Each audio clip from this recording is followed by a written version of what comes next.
WBOULP and Logan. My name is Richard Arlen Blake, and I'd like to welcome you all back to my next episode of Béaloideas or Folklore Now. Today I thought I'd take things into a more interesting trend. I did mention that I was thinking of going into Wikipedia and commercials, and I think that's where I'm going to be taking it today. I did mention that I was going to play a folk song that I wasn't able to play last time due to time, but I think that that's going to go by the wayside because I'm not going to be able to do that today. Perhaps I will pull up that song at another time, but today's two subjects I think I need to really go into a bit of details with, because really it can be a lot of fun doing the things that I'm going to be doing here today with these commercials and with Wikipedia. What do you think of course, when you think of Wikipedia? When you go and type in a subject into a Google search, the first thing, or one of the first things that always comes up, is the Wikipedia page for that particular topic. You can type in, I want to know about Adam Smith, and then you pull up the article about Adam Smith. And of course, it's always going to be the English version of the Wikipedia article that you're going to be getting there. With the Wikipedia, sometimes these articles can be really long. Sometimes they're not. It just depends on the topic that you're looking into it. One of the fun things that a lot of people do is to go into Wikipedia and to see what the newest, latest topic is that has been thrown onto Wikipedia. If you go onto Wikipedia's front page, there are major topics that are the topics of the day, for lack of a better term. And you can go through those. Those tend to be longer Wikipedia articles, of course. One of the things that you do need to realize about Wikipedia, though, is that this encyclopedia is not necessarily the most accurate thing in the world in order to get your information. A lot of times people will go to Wikipedia when they're looking for research stuff, but then they have to go from there to another topic. Sometimes you just check out what the sources are, and if the sources look reliable, then you go to those sources and then continue on from there. But never think that Wikipedia's account is always accurate. Basically, what Wikipedia does is a self-editing service. And I think how I'm going to start talking about this is that I'm sure you've noticed that if you use Siri or if you use Alexa, you say, Alexa, tell me about this. And the first response is always, according to Wikipedia, blah, blah, blah, blah, blah, blah, blah. And so, hey, it must be a wonderfully accurate source of information. But of course, that's not necessarily what I'd want people to understand, because just about anybody can go in there and make changes. Some articles are locked in place, so people can't go in there and just randomly change things. They had some incidents in the past where people have done that, and so they just want to make sure that there's good information. And I want everyone, of course, to realize that Wikipedia isn't necessarily unbiased. No matter what is claimed by Wikipedia, that it is, totally reliable, and that the information in this can be relied upon as mostly accurate, and they try and go in there and make corrections when they have to. But the biases of people who do the editing can be laid out or can make itself known by what it says about different people. It could put in controversial things or completely ignore it when it's talking about specific people or certain topics. And as long as you use the correct phraseology, it's going to be fine unless someone else tries to go in there and correct it. So to start with, I think the best place to look into Wikipedia is to look at Wikipedia's article about Wikipedia. Here it says, Wikipedia is a multilingual online encyclopedia based on open collaboration through a wiki-based content editing system. It is the largest and most popular general reference work on the World Wide Web, and in one of the most popular websites ranked by Alexa as of June 2019.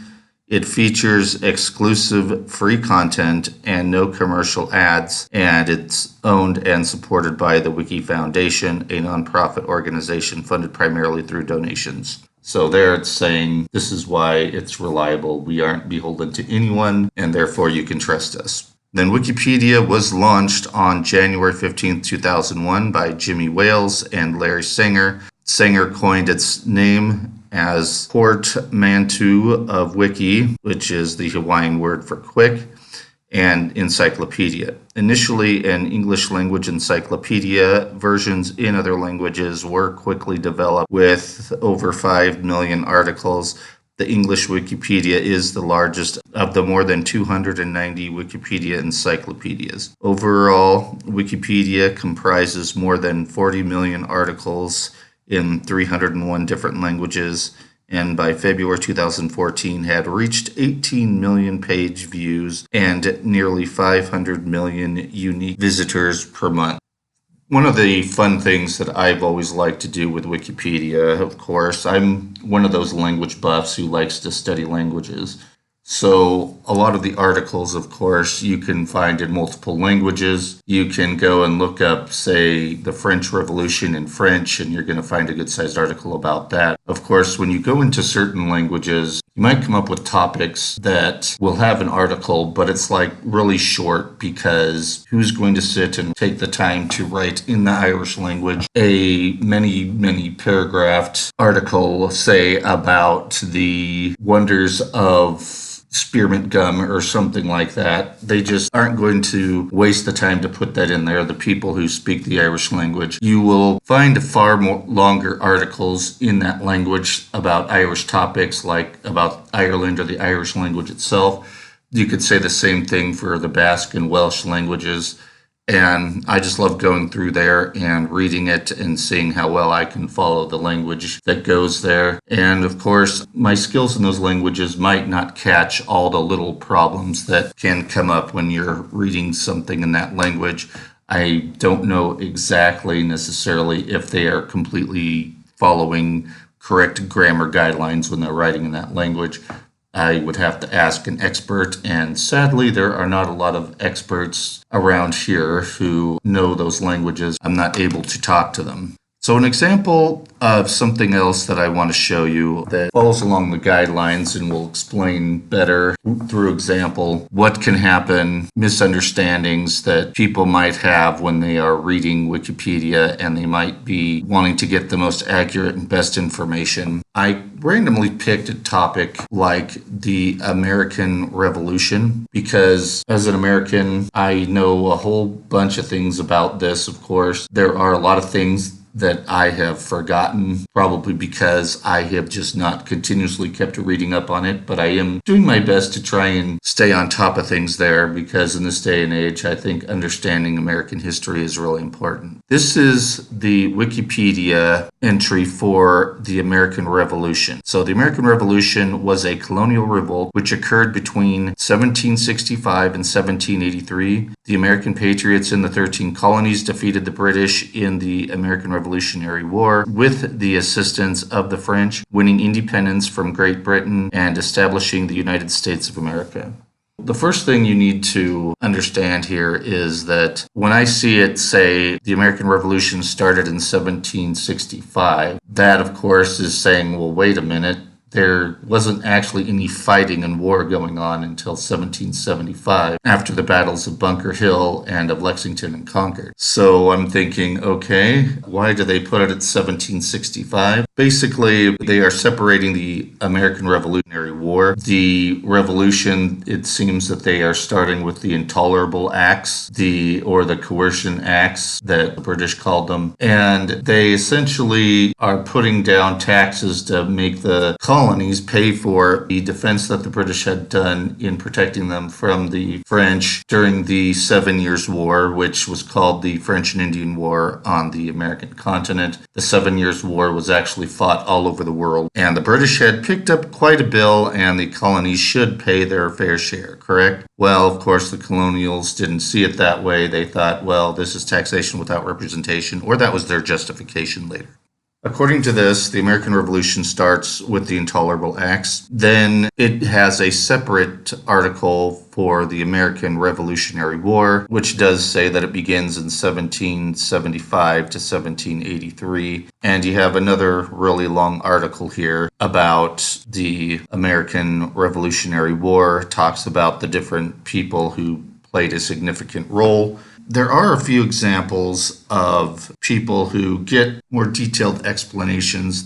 People have more to say about them than others for obvious reasons, whether it's because of someone being more significant or or wanting to emphasize the direction that a certain person had taken things. And these people would have their own articles as well. So the American Revolutionary War, this article was pretty certainly written by an American originally, and maybe some people have made some alterations to it. It gives a pretty good glowing review of the American colonist side of things, while not necessarily making the British look bad, just making it look like the British were overstepping their bounds, while the British themselves were thinking, well, heck, why aren't you paying your bill? Here we get a slant in the direction of the American revolutionaries. Theoretically, because this is Wikipedia, I could walk in here and say George Washington's middle name was George Albert Washington or something like that. People might automatically assume that Albert was his middle name because it's sitting here in Wikipedia, so it has to be true, right? Well, wrong. Someone will have to go in there and someone would catch the fact that George Washington, that is not his middle name. We need to fix it back. But it's not always caught immediately. I do not know how many people are going through Wikipedia looking for these particular mistakes and correcting them, but that is kind of the trend of Wikipedia, that you need to be careful about what you see here and don't necessarily automatically assume it's the facts. In consulting the facts, of course, you go down to the bottom here where they talk about references and notes. I'm looking here in the notes of the American Revolutionary War. Some of these articles, The History of the British Army by John Fortescue, I don't quite know who that is, so I'd have to go and look that up probably. There are some links down here that can jump towards that. Terms of the French Empire, colloquially referred to as Empire under Napoleon, but it is used here for brevity to refer to French proper and to the colonial empire that the Kingdom of France ruled. Of course, Napoleon actually had nothing to do with the American Revolution.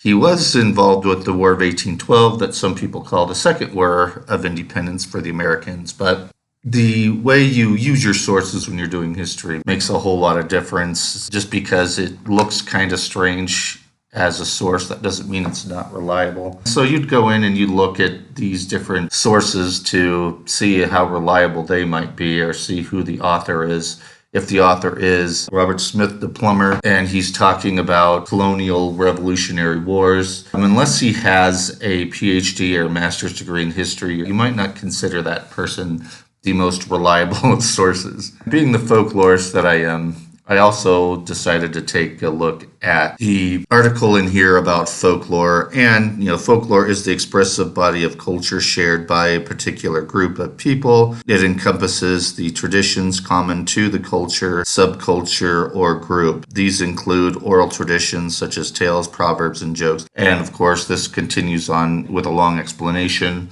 kind of like how I read off that Alan Dunde's list of what folklore is. Then the fun thing I said I'd like to do is I go down here and voila, there is an Irish language article about folklore in here as well. This article, unlike the original folklore article, this article is 4 paragraphs long. It's not very long. Of course, we have no idea who the author is.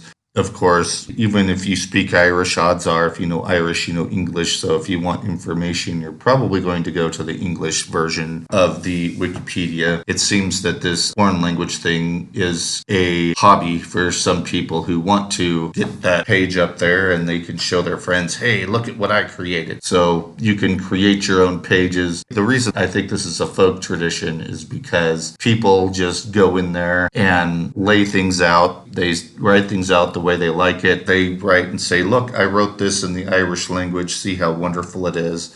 And of course, people who don't know the Irish language might not know just how wonderful it really is. The basic idea behind having something in another language is they probably don't know how to read or speak English. But of course, like I said, I don't know if there's such a thing as an Irish speaker, or a native Irish speaker, I should say, who doesn't speak English. That's probably all I want to say about Wikipedia. I just want to emphasize the fact that, like a lot of different trends that people do, people just rely too much on Wikipedia for their information. And I've had several students who tried using Wikipedia as one of their sources. And I have to point out, look, this is not necessarily reliable. I know Alexa and Siri love talking about it, but this is free for a reason. It is self-edited, and at any given time, something could change, and therefore any quotes that you make out of it could be completely different the next time someone goes in to look at it. That is Wikipedia.